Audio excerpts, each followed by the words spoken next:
तो यार प्रशांत नील ने फाइनली अपने बाहुबली प्रभास को उस अवतार में पेश कर दिया है जिसे देखने के लिए हम वर्षों से मरे जा रहे थे। मतलब यार साहू एंड आदिपुर जैसी बिग बजट मूवी में फेल होने के बाद फाइनली रिबेल स्टार प्रभास ने एक कमाल का कमबैक कर लिया है। मतलब यार मूवी का क्रेज तभी से फैंस पर था जब से इसका टीजर लॉन्च हुआ था और ये क्रेज आज भी कम होने की बजाय बढ़ता ही जा रहा है। मतलब यार मूवी ने अपने पहले ही दिन 178 करोड़ का वर्ल्ड वाइड कलेक्शन करके कई बड़े रिकॉर्ड्स को तोड़ दिया है। पर यार अब ये तो कुछ भी नहीं है। मतलब ये तो सिर्फ आने वाली मूवी का एक छोटा सा ग्लिम्स है, क्योंकि असली कहानी तो अभी बाकी है। अब हाँ यार सालार पार्ट 1 सीज़फायर ने अपने एंड में इसके एक बहुत ज्यादा कमाल के पार्ट 2 को सेटअप कर दिया है और साथ ही में कई सारे सवालों को भी छोड़ दिया है। जैसे क्या देवा को पता था कि वो एक शौर्यांगना है, और अगर था तो क्या वो अपनी गद्दी वापस लेगा? क्योंकि अगर कायदे से देखा जाए तो वो ही खान सर का असली किंग था। और क्या वो अपने पिता की मौत का बदला लेने के लिए अपने दोस्त के बाप को मार देगा या फिर नहीं? तो यार आज की इस रोमांचदार वीडियो में मैं सालार पार्ट 1 के इन्हीं कुछ अनसुलझे सवालों के बारे में बात करने वाला हूँ। तो चलो यार ज्यादा टाइम ना वेस्ट करते हुए शुरू करते हैं। तो यार सबसे पहले तो आपको सलार के यूनिवर्स के बारे में अच्छे से जान लेना चाहिए। मतलब हाँ आपने इस मूवी को देख लिया है, पर एक बार में इतना ज्यादा कुछ अच्छे से खास समझ नहीं आता है। तो यार सलार का यूनिवर्स मेनली यहाँ की एक सिटी खान सर पर ज्यादा फोकस्ड है। तो खान सर का इतिहास आज से कई हजार साल पहले का है। अब उस टाइम कुछ डकैत घूमते थे जो कि दिन दहाड़े चोरियां और डाका डाला करते थे। अब मूवी के अकॉर्डिंग वो डकैत बहुत ही ज्यादा खतरनाक थे, अब कितने तो चंगेज खान से भी ज्यादा। अब वो अपनी लूट का जितना भी सामान हुआ करता था उसे खान सर नाम की एक जगह पर लाकर इकट्ठा कर देते थे। अब वहीं पर उन्होंने आगे चलकर अपना कबीला भी बसाया, जिसे कि बाद में उन्होंने एक सिटी में बदल दिया था।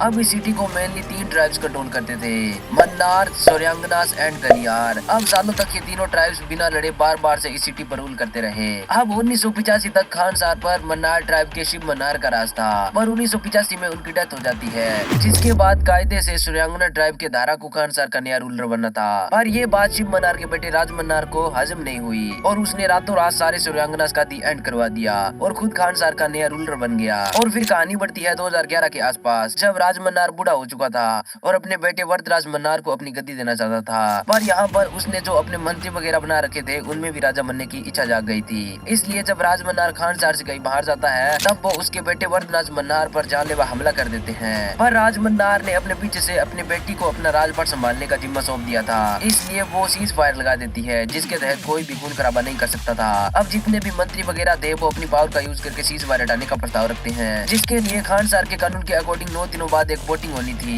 एक सीज फायर रखने की और एक सीज फायर हटाने की ओर। अब इन 9 दिनों में जितने भी लोग होते हैं जो कि राजा मन्नार के बेटे वरदराज मन्नार को मारना चाहते थे, वो अलग अलग देशों से अपनी अलग अलग आर्मी बुला लेते हैं, ताकि सीज फायर हटते ही वो वरदराज मन्नार और उनके लोगों को भूल डाले। अब अपने भाइयों के कहने पर वरदराज मन्नार भी अपनी आर्मी बुलाता है, पर सिर्फ एक आदमी की आर्मी।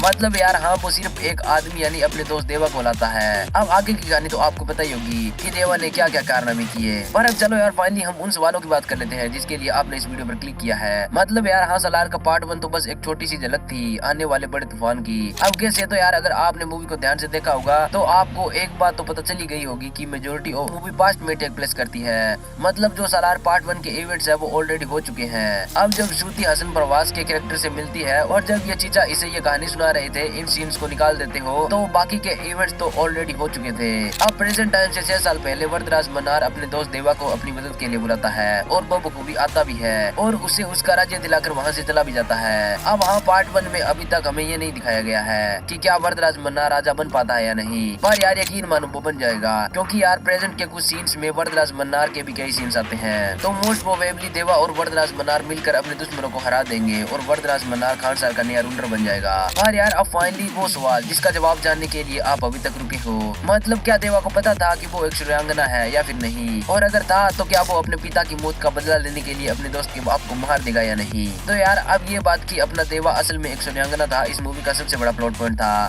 मतलब यार जैसा कि मैंने आपको पहले बताया कि वरदराज मन्नार के बाप राजा मन्नार ने गद्दी को पाने के लिए अपने एक पूरे ट्राइब सूर्यांगना को खत्म कर दिया था। अब जो सूर्यांगस का लीडर नया किंग बनने वाला था वो अपने सालार यानी देवा का पिता था। मतलब यार हाँ राजा मन्नार ने सभी सूर्यांगस को मार दिया था, पर कुछ सूर्यांगस ने रोड के नीचे बने गटर में छुपकर अपनी जान बचा ली थी और उन्हीं में से सूर्यांगस के लीडर का बेटा देवा और उसकी माँ थी। अब सालों से सूर्यांगस अपनी आंखों में बदले की आग लिए राजा मन्नार की नाक के नीचे फल फूल रहे थे ताकि एक दिन वो अपने हक को वापस छीन सके। अब मूवी के लास्ट में सूर्यांगस सूर्यांगस भी अपनी एक आर्मी खड़ी कर लेते हैं और राजा मनार के खिलाफ हो जाते हैं, सिवाय एक देवा के। मतलब यार उसका बस एक ही मकसद था, अपने दोस्त को बचाना। पर बाकी के सूर्यांगस को ये विश्वास था कि जब उसको असलियत पता चलेगी कि वो असल में एक सूर्यांगा है और ये खानसार असल में उसका है तो वो उनके साथ हो जाएगा। पर अब ये तो हमें इस मूवी में नहीं दिखाया गया है कि आगे क्या होगा। पर मोस्ट प्रोबेबली आगे देवा अपने दोस्त को खानसार दे देगा, क्योंकि यार अगर देवा को गद्दी की भूख होती तो प्रेजेंट डे में वो असम के एक गाँव में क्यों रहता। मतलब यार हाँ, शायद आगे की स्टोरी में देवा को पता चल जाएगा कि वो असल में एक सूर्यांगा है और उसके बाप को ही मारकर उसके दोस्त के बाप ने खानसार को हथियाया था। पर बचपन के एक वादे के कारण वो अपने दोस्त के बाप को कुछ भी नहीं करेगा और अपने दोस्त को खानसार सौंप कर खुद वहाँ से चला जाएगा।